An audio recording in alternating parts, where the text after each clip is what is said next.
Edition of the Art Lewis Show. We're on the road today. We have come to Wohlfeils, 5818 State Street in Saginaw, ahead of their annual surplus equipment auction, which takes place this Sunday, June 1st. Believe it or not, June 1st already. And it actually, I was kidding with Dave earlier, told him he couldn't have the auction because the weather was going to be too nice. It usually rains for the auction. But Sunday's supposed to be sunny and 70 and a beautiful day for an auction. As a matter of fact, later on for a few minutes, we'll chat with Marty Wegner from Wegner Auctioneers and talk more about the sale. But for this hour, we're going to learn a little history. We're going to talk about something historic in the area, over 100 years old, and also a museum in Sanford where a lot of the memorabilia is housed. And to help us do that this morning, we say good morning to Ted Konechny.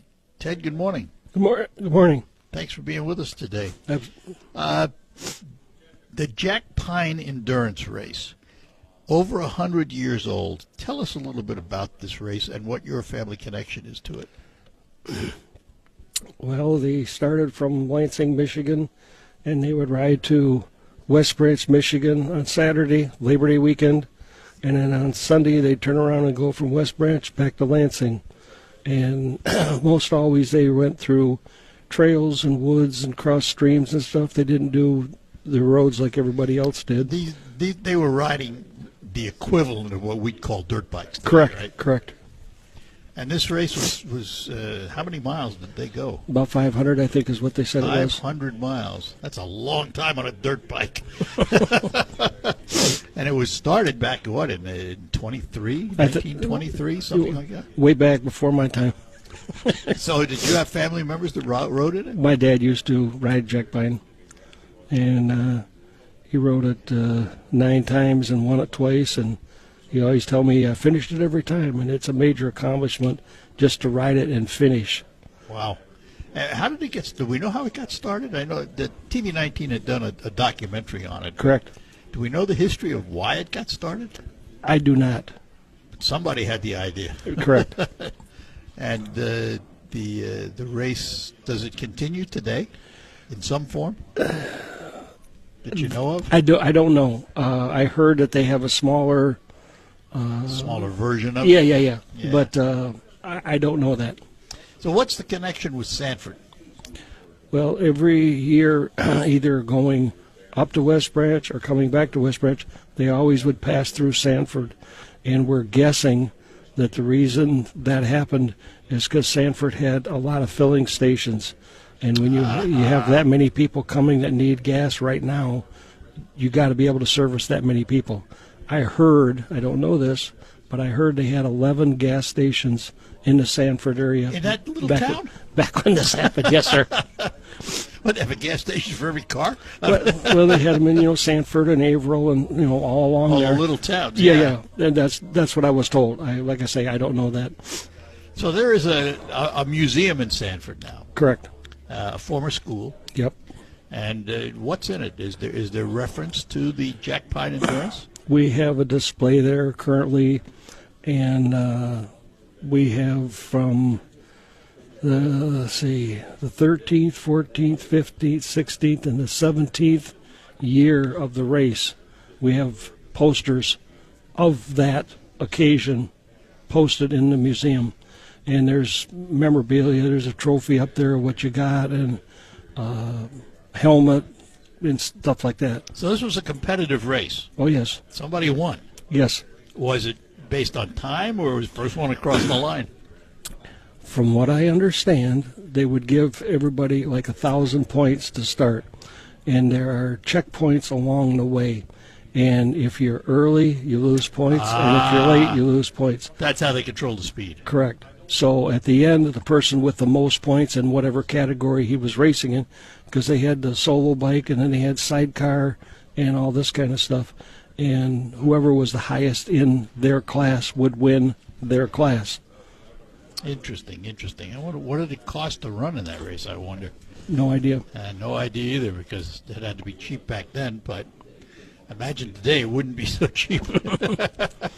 Well, the thing is, you're not going to have as many gas stations to be filling up with either. So. No. Well, not in one place like Sanford, but Correct. they're all over the place. I mean, Correct. gas stations are everywhere now.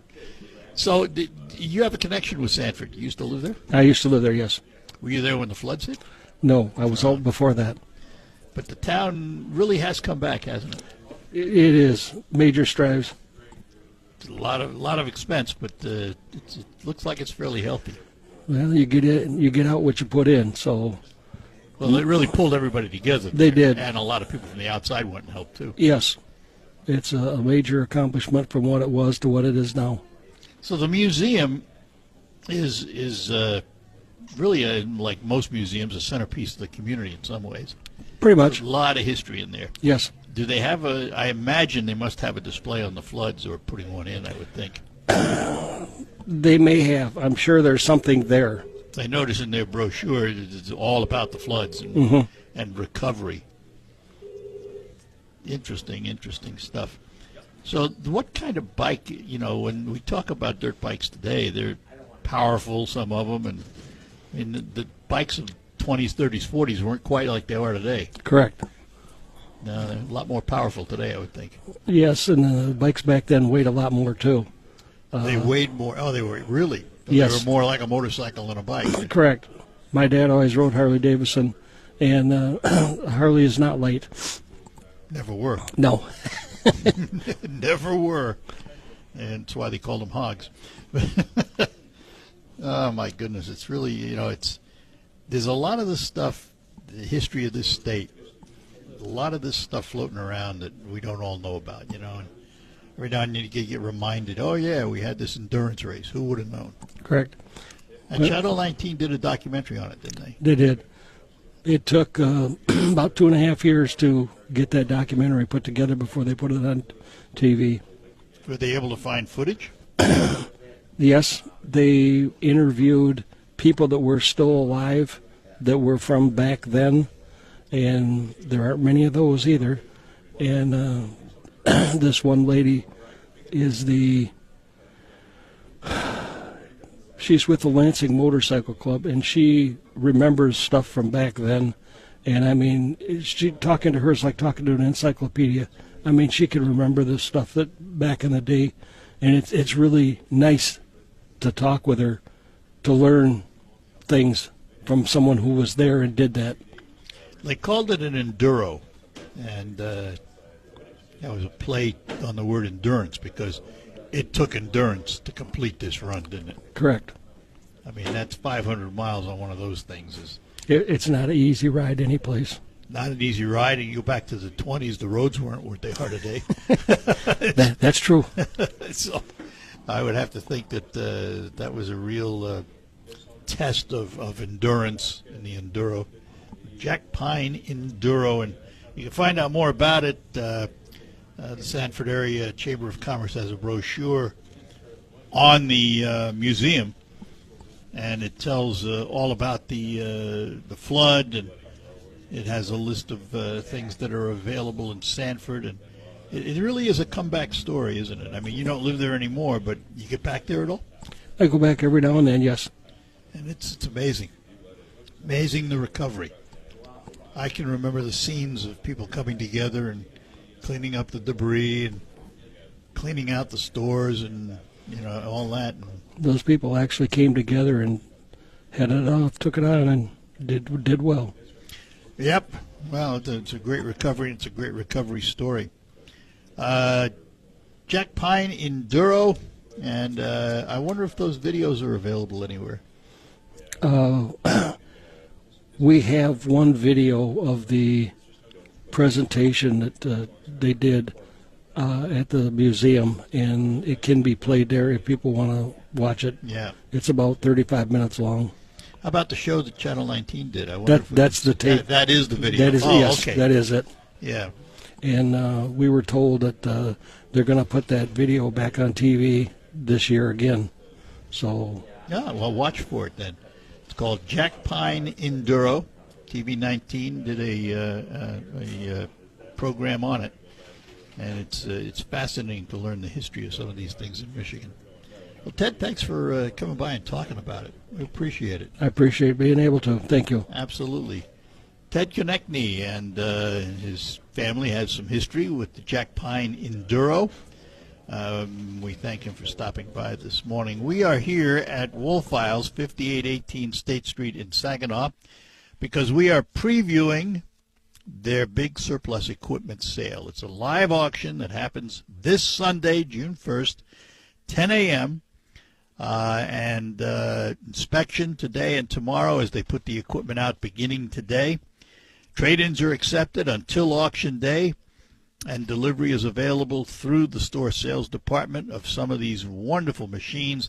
You're going to find all kinds of zero-turn riders and push mowers. And I mean, if you could think about it, pretty much you're going to find it. It's power equipment. It's ready for purchase, and you pay for it and take it home. It happens this Sunday, 10 a.m., and the weather is going to be wonderful for it, which is a rarity because a lot of times this surplus auction equipment sale happens in the rain. Stop on at Woolfiles, 5818 State Street in Saginaw. There is sales tax on all sales.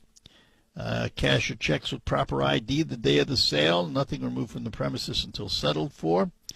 And the auctioneer and staff act as selling agents only and assume no liabilities or guarantees. But it's all happening here at Woolfiles, 5818 State Street, and it happens this Sunday. Stop on by. Hey, it's Charlie Rood here.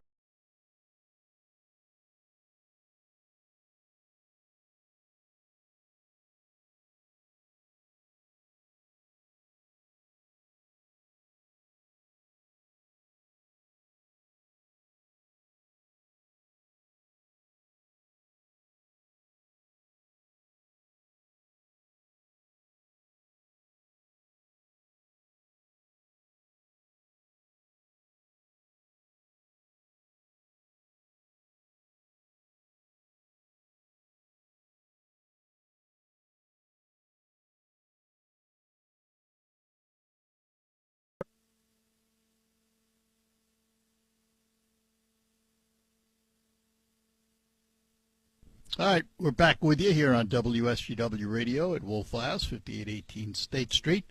Coming up this weekend, their big auction, and it takes an auctioneer, of course, to do an auction, and that task falls to the man sitting next to me this morning from Wegner Auctioneers, Marty Wegner. Marty, good morning to you. Good morning, Art. Great to see you. You know, before we get into this auction and things, I want to talk a little history of your company because I knew your dad really well. And he was a character. He had a personality like nobody's business. You picked up a lot of that, didn't you? Yeah, we're working on it. Had big shoes to fill. Hopefully we're headed in the right direction.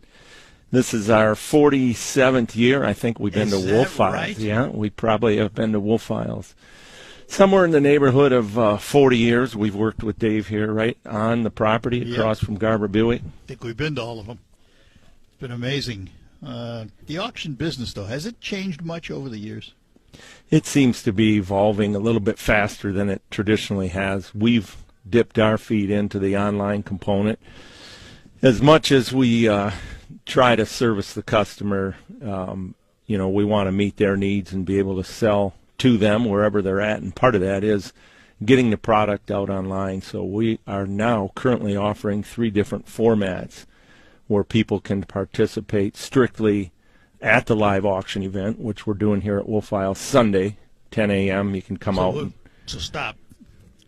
They can come out here, obviously, and participate in the live auction. Can they do that online, too? Generally, we do offer some of those components depending on where the auction is, when it is, what the circumstances are. A lot of variables need to be addressed from location and timing and parking. This particular auction, Art, is, we like to call it like a good old-fashioned gunfight at the OK Corral. You're standing there and you're looking at the competing bidder right in the eye. Yeah. And a lot of equipment. I mean, over the years, Dave takes in a lot of trades, and You have a lot of stuff to sell. Yeah, we're pulling them out right now. I told Dave, of course, that he couldn't have the auction Sunday. You know why? Because it's going to be sunny and 70, and it's never sunny and 70 on auction day. Actually, he's been fortunate. He prays a lot, and I think that's shown through the years we've had auctions here. I think we've had it where it's been 40 degrees, and we've certainly had some where the feels like temperature was probably over 100.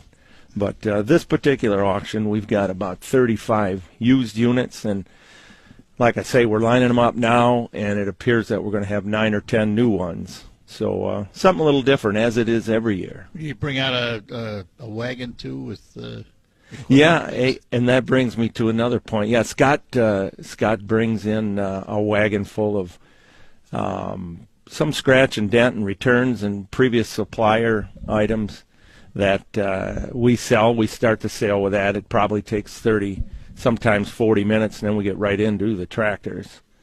So how long does the auction take? I mean, it starts at 10 a.m. When are you done? It always depends on how fast they bid.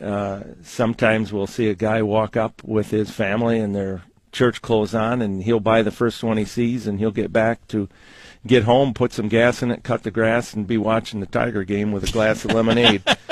But I think the total time of this sale is probably going to be inside of 2.5 hours. Yeah. So your dad was an auctioneer. Is that where you learned the trade, or did you go to auction school? No. I went to Central Michigan University, and I got out, and I was fielding offers to work in the corporate world, and he made me an offer I couldn't refuse. So we jumped on board, and So did you learn the pattern from Dad? For the most part, I think there's a lot of different variables that go into it. You got to like people. You got to be able to think on your feet. It doesn't hurt if you're relatively decent at mathematics on the fly. Yeah, I guess, because you have to have some understanding of the value of what you're dealing with. Yeah, you certainly do kind of have a good faith idea of what an estimate of value might be, and kind of work up or down from there depending on the crowd and their desire to bid at that time. Of course, it's an auction, and you can have an idea of what it's worth. That doesn't mean you're going to get it. You may get more, you may get less, right? As always, that is the case, no doubt. It's a good thing to do your homework before you come and compare and contrast to what's available at what price, and pick 3 or 4 units that you're interested in, and probably in lieu of falling in love with one unit and sticking on to it and maybe having buyer's remorse that you overpaid. But there's always some really good deals. It just depends on what your needs are. And do you do a lot of estate auctions these days? Yeah, we've been blessed with an inordinate amount of auctions this spring. We are all over the state. Commercial, industrial, some farm, and certainly a lot of estates. We love doing estates too. It opens us up to a different crowd, and we can tell our old jokes over and get a few new laughs. How many auctioneers you have working with you now? Well, we've got, of course, Ryan Sheehan works with us. He's been selling for 7 or 8 years with us, and he's doing a heck of a job. And my son kind of drives the online component, so I guess, Art, the answer to that would be about 2.5 auctioneers. Do you have 2 here on Sunday? We will. We may sell simultaneously for a half hour or 45 minutes. We want to get people in and on and loaded up and on the road and put the equipment to work. So what's the secret of bidding in an auction? I've heard all kinds of philosophies on how to win a bid in an auction. I've probably been asked that 100 times, and I don't really have a pat answer, although it's bid how you're comfortable. Make sure the auctioneer can acknowledge that you are indeed earnestly bidding on that item rather than waving at a guy that you graduated high school with 40 years ago and you're frantically waving at him. But no, we make sure that you're interested in that item and kind of double down, because it is a commitment. You're sticking your neck out financially, certainly, and want to make sure that the buyer knows exactly what he's bidding on. Yeah. All right, hang on. We're going to take a break, and we'll be back. We're talking to Marty Wagner, Marty will be the lead auctioneer this Sunday here at Wolf Files. 58 tariff-free vehicles, and they have many more en route. And not only are they tariff-free, but Ford is now offering employee pricing for everyone, and they've extended that offer through July 6th. That means from now till July 6th, you pay the same price as Ford employees.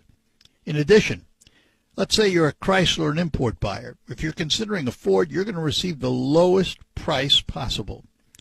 Chevy truck buyers, maybe now you can think about getting into the Ford F-150, America's leading pickup.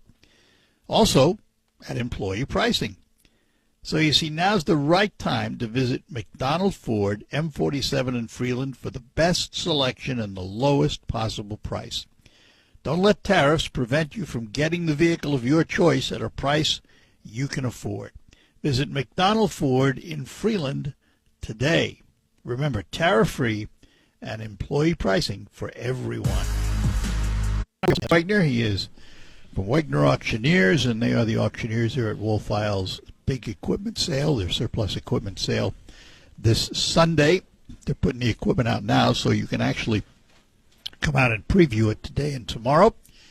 And then Sunday, with its good weather, it looks like it's going to be sunny and 70 on Sunday.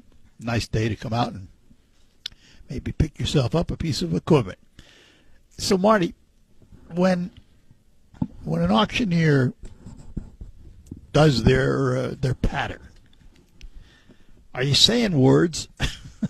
I often wonder this, particularly, if you listen, the guys that you really listen to, the guys that auction automobiles at these big auctions, you can't understand what they're saying. Every now and then you hear a number, but that's it. Yeah, you try to pace yourself to the type of buyer. Some of the buyers we deal with they've been to literally hundreds of auctions. They know exactly what we're saying and where we're going and what they're going to pay. Those are the professional buyers, and the car auctioneers and the cattle auctioneers tend to sell at a little bit higher pace. Their call is a little bit quicker. We try to make sure that it's a little more clearer. And again, it depends on how many items we're going to sell. Sometimes we have to have a more rapid pace in order to get through the amount of lots we have that day. But in this particular case, we're pretty clear and concise, and hopefully we're using some legitimate words mixed in with the numbers. But it takes a skill. It is a skill, isn't it, learning that pattern? Yeah, everybody's different. It's how many different styles of music there are. There's probably that many different styles of callers. I've always envied the guys down from Oklahoma and Texas that have a little bit of a drawl, or they roll, twang, yeah. Especially their R's. They roll, and that comes off really well. Really? Quite frequently, they're the guys that end up holding the trophies at the national competitions, just because their rhythmic cadence just has a little bit more flow. So there's competitions for auctioneers? Certainly, yes. Statewide, nationally, internationally. You ever been to them? I have only participated in the state level back in the late 90s. It's just a good test to see where you're at, look at other guys, and again compare and contrast. What you want to accomplish. Has the auction business, aside from the fact that you now do it online, did it change with the advent of eBay and things like that? Absolutely. It was a tidal wave coming in back in the late 90s, early 2000s. eBay first, and then Marketplace is also a competing format. There's always been a multitude of ways to market assets, and we're certainly one of them that hopefully you consider when you want to liquidate assets for whatever reason. You just have to outservice and outsell the competition. So let's talk for a minute about estate sales. Somebody, maybe they lose a family member, maybe they're going to move into a smaller accommodation. They call you up and they say, Mr. Wagner, we'd like to have an estate sale. What's the process? What happens from that point forward? Well, you kind of kick it in gear and go out and do an initial consultation, introduce yourself, meet the client, find out what type of asset group they're dealing with, what their time frame might be. Certainly, we want to know the reason and get to a basis where you're selling the product as if it's your own. So you are prepping the product, marketing the product, certainly selling the product, collecting And the you do money. all of that. Yeah, we like to say we provide a service from setup to settlement. Try to make it as easy as possible, and that seems to be the way people prefer to go now. Well, I mean, if I had an estate sale, I'd want somebody to come in and do it for me because I don't know anything about it. So it makes it easy when you come in and you take care of everything. Generally, when we get involved, when it's all said and done, we can show the customer that essentially the service that we provided was free due to the fact that we're maximizing the revenue on the sale of the product. And fortunately, when you're done, you pretty much have a broom swept approach where you can hand the keys back or hand the keys over to the new buyer, and you're on your way. And it's all done on a percentage? The auction Yes. house gets a percentage of the sale? Yeah, we do. We do. That's a frequently asked question, and every situation is certainly unique based on the amount of revenue that we anticipate generating. And then we factor in the amount of man hours that it takes. And we've got involved in some very, very unique situations over the last 47 years. There has never been a sale. You could sell out a guy's neighbor the following weekend, and there are never two auctions that are all alike. Yeah. What's the most unusual thing you've ever auctioned off? You're asking all the questions that are unique. What's the most unique? Well, it's a little bit odd, but you ask. We do a lot of benefit auctions. We're probably around 1,750 to 1,800 benefit auctions from the Rensen all the way up to Mackinac Island. We conducted a sale.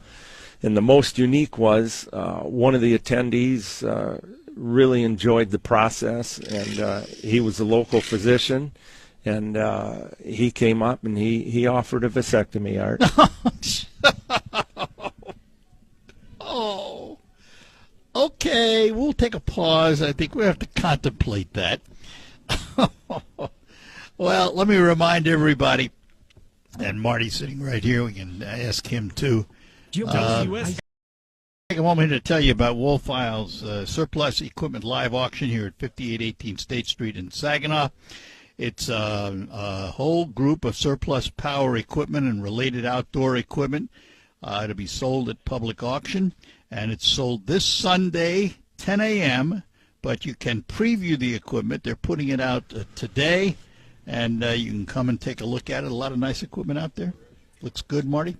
Yeah, it does. We've got every color under the rainbow and different configurations, whether you like the tractor style or if you're more interested in getting done a little quicker, maybe you want to use a zero steer more. And some of them are literally look like little combines out there. They're so big. We've got Scott Wolffile's personal unit this year. And oh, really? and that's one of our feature tractors. That's a Skag.